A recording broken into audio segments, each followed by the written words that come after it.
Keren. Nah, apa kabar semuanya? Sudah makan? Sebelum mulai pembelajaran, sebaiknya kita baca doa dulu ya. Baca doa belajar. Yuk sama-sama. Bismillahirrahmanirrahim. Rabbi syrahli sadri wa yassirli amri wahlul 'uqdatam min lisani yafqahu qawli. Rabbi zidni ilman warzuqni fahman. Amin. Hari ini kita akan belajar sejarah kebudayaan Islam. Kita akan belajar mengenai hijrah ke Habasyah. Nah, kita harus tahu dulu apa itu hijrah. Hijrah itu adalah meninggalkan suatu tempat ke tempat lainnya, atau bisa juga disebut pindah. Nah, kalau hijrah itu kan pasti ada sebabnya. Sebabnya itu apa? Para sahabat pindah ke Habasyah. Siapa yang mau baca? Sebabnya, kalian bisa. Nah, baca. Untuk menghindari penderitaan kaum muslimin, Habasyah jauh dari kaum kafir Quraisy.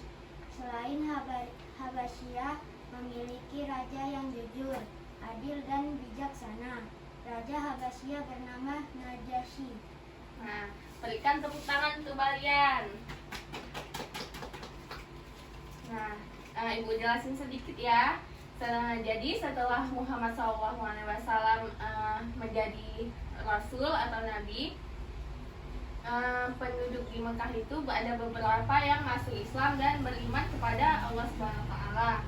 Nah, jadi penduduk kampung Quraisy itu marah kepada penduduk Muslim, sehingga mereka mulai menyiksa dan menindas kaum muslimin.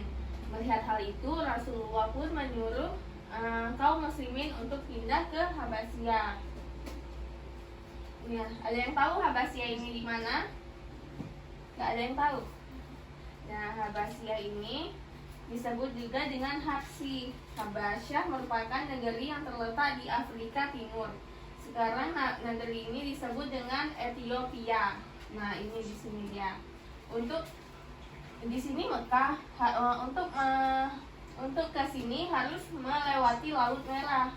Jadi kaum muslimin yang hijrah ke Ethiopia harus melewati Laut Merah dulu. Nah, jadi kenapa Rasulullah memilih Habasyah yang untuk dihijrahkan? Karena di Habasyah itu ada pemimpin yang bernama Raja Najasyi. Jadi Raja Najasyi ini terkenal dengan bijaksana dan adil. Maka dari itu Rasulullah memerintahkan kaum muslimin untuk hijrah ke Habasyah. Nah, jadi Habasyah ini ada 2 tahap hijrahnya. Yang pertama itu kaum muslimin yang hijrah berangkat dari Makkah dengan diam-diam dan sembunyi, tanpa diketahui oleh kaum kafir Quraisy. Jadi perintah Nabi Muhammad untuk hijrah ini dilaksanakan kaum muslimin dengan ikhlas. Namun ada juga yang tidak ikut hijrah ke Habasyah. Mereka tetap tinggal di Mekah bersama Rasulullah. Nah, jadi sesudah sampainya mereka yang ikut hijrah itu ada 10 orang laki-laki dan 5 orang wanita. Contohnya siapa? Ini kita lihat Ummu Salamah binti Abu Umayyah. Kita lihat lagi ada Abu Huzaifah. Nah, ketua rombongan yang pertama ini yang dipimpin oleh Utsman bin Affan. Jadi sesudah sampainya mereka di pantai Laut Merah ini, mereka menaiki perahu untuk sampai ke Habasyah ke sini. Mereka rela dengan kedinginan di tengah laut dan rela meninggalkan kampung halaman mereka demi hijrah ke Habasyah, demi mengikuti perintah Rasulullah. Nah, jadi mereka udah menetap di sini selama 3 bulan. Sudah 3 bulan di sini, mereka mendapat kabar dari Mekah kalau kaum kafir Quraisy sudah masuk Islam dan sudah mengikuti ajaran Rasulullah. Nah, mereka pun kembalilah ke Mekah. Sesampainya di Mekah, mereka ternyata kabar itu bohong. Mereka sadar itu bohong. Nah, setelah sampai di Mekah, mereka berencana untuk kembali lagi ke Habasyah dengan rombongan yang lain. Nah, rombongan yang lain ini termasuk ke dalam tahap kedua hijrah ke Habasyah. Sampai di sini ada yang ingin bertanya? Kalau nggak ada, ibu akan lanjutkan ke tahap kedua. Nah, siapa yang mau baca? Siapa mau baca? Setelah kaum muslimin yang hijrah ke Habasyah kembali ke Makkah, kaum kafir Quraisy semakin merintangi dakwah Nabi Muhammad SAW. Dan para sahabat akhirnya Rasulullah memerintahkan kaum muslimin untuk kembali hijrah ke Habasyah untuk yang kedua kalinya. Adapun mereka yang hijrah ke Habasyah tahap 2 berjumlah 101 orang, 38 orang laki-laki dan 18 orang perempuan. Nah, berikan tepuk tangan untuk Siva. Nah, jelasin sedikit ya tahap kedua hijrah ke Habasyah. Jadi setelah kaum muslimin yang hijrah ke Habasyah pertama kembali ke Mekah, jadi semakin banyak rintangan dakwahnya Rasulullah, semakin diganggu oleh kaum kafir Quraisy. Jadi Rasulullah memerintahkan kembali untuk mereka kembali ke Habasyah. Nah, pada tahap kedua ini lebih banyak diikuti oleh kaum muslimin. Ada 100 berapa orang ya tadi? 101 orang. Jadi 83 laki-laki dan 18 orang perempuan. Nah, jadi mereka ini yang 101 ini dipimpin oleh yang namanya Ja'far bin Abi Thalib.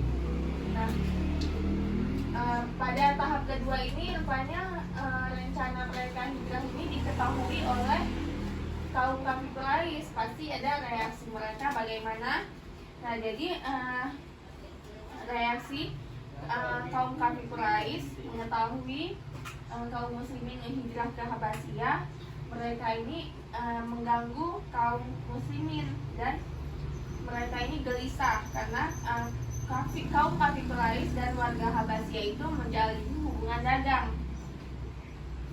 Nah, jadi kaum kafir Quraisy ini yang ada di Mekah mengirim utusan ke Habasyah untuk yang namanya Amr bin As dan Abdullah bin Abi Rabi'ah untuk menghasut Raja Najasyi tadi, yang Raja Habasyah, untuk menghasut dan mereka bilang kalau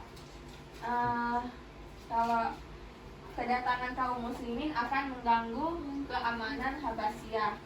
Nah, karena Raja Najasyi itu raja yang adil, dia tidak mau mendengar argumentasi oleh sebelah pihak aja.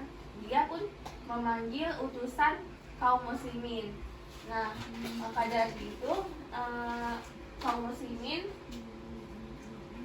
mengirim utusan yang tadi pemimpin rombongannya yaitu Ja'far bin Abi Thalib, dan dia menjelaskan dan meluruskan berita kebohongan itu kepada Raja Najasyi, dan Raja Najasyi mempercayai kaum muslimin. Nah, karena sudah mendengar penjelasan itu, raja yang adil itu pun tidak jadi mengusir kaum muslimin. Bahkan sampai membuat undang-undang bahwa siapapun yang mengganggu kaum muslimin yang ada di Habasyah ini akan dikenakan hukuman. Nah, sampai di sini ada yang ingin bertanya? Nggak ada? Nah, kita lihat hikmahnya. Ada yang tahu hikmahnya apa? Yang pertama itu karena karena sahabat mendapat perlindungan dan dapat mempertahankan keyakinan agama serta menjalankannya dengan tenang. Nah, karena kesabaran dan keikhlasan kaum muslimin pun mereka mendapatkan hikmahnya. Sampai di sini saja pembelajaran kita hari ini. Lebih dan kurang ibu mohon maaf.